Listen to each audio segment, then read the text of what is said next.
अगर जवान करेंगे बेबसी में गुहार तो कैसे होगा जय जवान जय किसान। क्या 3 मार्च को दिल्ली में जवान करेंगे आर पार की लड़ाई। देखिए क्या कहा पूर्व सैनिक यज्ञ प्रताप सिंह ने। एक सेना के अधिकारी को दे रहे हैं, अच्छी बात है, देना चाहिए। आपको बता दें सेना में 97% जवान हैं, 3% सेना के अधिकारी हैं। आप क्या किए, रिक्स अलाउंस भत्ता जो इन्होंने हमें दिया, अधिकारी को 15,000 दिया, जवान को 5200 रुपये दे रहे हैं। और जो एक एमनेस होती है, नर्स जिसे कहते हैं, जो हॉस्पिटल में डॉक्टर की लिखी हुई पर्ची से मरीज जो घायल जवान होते हैं उनका इलाज करते हैं, उनको 10,500 रुपये दे रहे हैं। रिक्स और फ्रंट लाइन वर्कर आप लोग जानते हैं सबसे ज़्यादा कैजुअलिटी अगर उठाता है तो जवान उठाता है। फ्रंट लाइन वर्कर अगर देश का है तो सबसे ज़्यादा जवान है। और जो फ्रंट लाइन वर्कर है सबसे ज़्यादा रिक्स है। जो एक रिक्स अलाउंस भत्ते के नाम से आप पेमेंट कर रहे हैं उसको, जो सबसे ज़्यादा जिस जवान को रिक्स है उसे आप 5200 रुपये दे रहे हो। और जो नॉर्मल रिक्स में रहते हैं उन्हें आप 15,000 दे रहे हो या 10,500 दे रहे हो। तो हमारी जो मेन मांग ये थी कि आप या तो समान कर दीजिए, मुझे नहीं चाहिए 5200 सबकी कर दीजिए, या फिर इस तरह से विसंगतियाँ मत करिए कि एक जवान की जो बॉडी की वैल्यू है वो 5200 है और एक जो एसी में बैठा हुआ अधिकारी है उसकी बॉडी की वैल्यू 15,000 है। ऐसा मत करिए। इन्हीं सभी चीज़ों को लेकर हमारा जो सरकार से हमारी जो टीम है 12 बार हम रक्षा मंत्री से मिल चुके हैं, लेकिन अभी तक कोई निर्णय नहीं मिला। 1 साल से जंतर मंतर पे बैठे हुए हैं। सरकारें सेना के प्रति अपनी सिंपैथी तो जाहिर करती हैं, लेकिन तब जाहिर करती हैं जब वो उनकी बॉडी बक्से में पैक हो जाती है और उनके गृहग्राम पहुंचती है, तब वो वहां पर अपनी सिंपैथी तो जाहिर कर देते हैं। लेकिन ऑन ड्यूटी या रिटायरमेंट जवानों की क्या परिस्थिति है और किन समस्याओं से वो जूझ रहे हैं, किसी सरकार को अभी तक कोई कानो-कान खबर नहीं पड़ी है।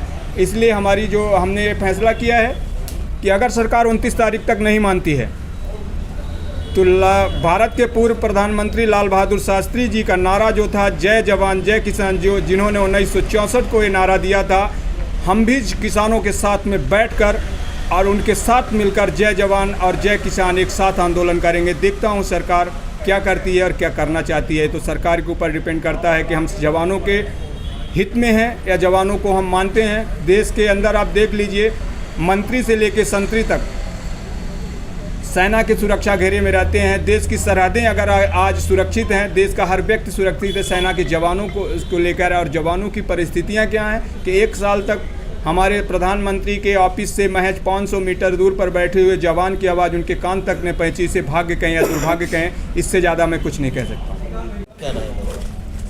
सर, लोकसभा चुनाव आ रहे हैं और हमारे देश में प्रजातंत्र का वो है। और राजनीतिक पार्टियाँ जब भी चुनाव आते हैं, खासकर हमारी जब से हमारे प्रधानमंत्री नरेंद्र मोदी जी देश के प्रधानमंत्री बने, मैं उनका बहुत स्वागत करता हूं और सम्मान भी करता हूं। उन्होंने जब भी सेना के प्रति उनके प्यार और उनके मिलने का तरीका, सरहद में जाके लड्डू खाना, दीपावली को जवानों के साथ दीपावली मनाना अच्छी बात है, लेकिन वो लड्डू ऐसा मत खिलाओ कि उनके जवानों के पेट में एक बदहजमी हो जाए, जवान को हैजा हो जाए।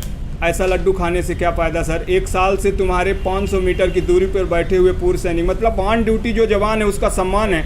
रिटायरमेंट के बाद में क्या हमारा सम्मान नहीं है? हमने अपनी जवानी 18 साल की उम्र से लेके और 50 साल तक मैंने सेना में अपने आप को कुर्बान कर दिया।